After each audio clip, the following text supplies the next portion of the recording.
টেলিপাড়ার অন্যতম জনপ্রিয় জুটি হলেন রুবেল দাস এবং শ্বেতা ভট্টাচার্য। বিয়ের 1 বছর পর অবশেষে হানিমুনে বেরিয়ে পড়েছেন এই তারকা দম্পতি, আর সেই হানিমুনের ছবি এখন সোশ্যাল মিডিয়ায় রীতিমতো ভাইরাল। সম্প্রতি বরফে ঢাকা পাহাড়ি শহর মানালি থেকে একগুচ্ছ রোমান্টিক ছবি শেয়ার করেছেন রুবেল ও শ্বেতা। তার আগে তারা ঘুরেছেন সিমলাতেও। মানালির বিখ্যাত সোলাং ভ্যালি থেকে তোলা ছবিগুলোতেই ধরা পড়েছে তাদের মিষ্টি মুহূর্ত।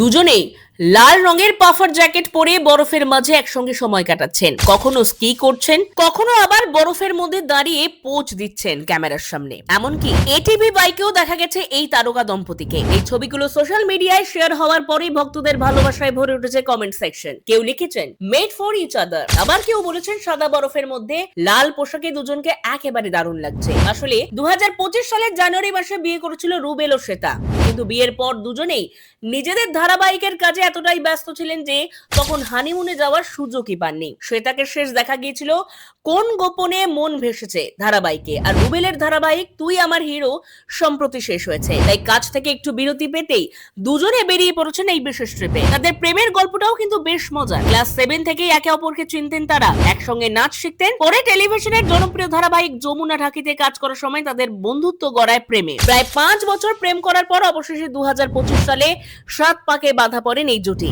এখন পাহাড়, বরফ আর ভালোবাসার মাঝে কাটছে তাদের হানিমুনের দিনগুলো। আর ভক্তরাও অপেক্ষায় রয়েছেন এই ট্রিপ থেকে আরো কত সুন্দর মুহূর্ত ভাগ করে নেবেন রুবেল ও শ্বেতা তাদের সঙ্গে।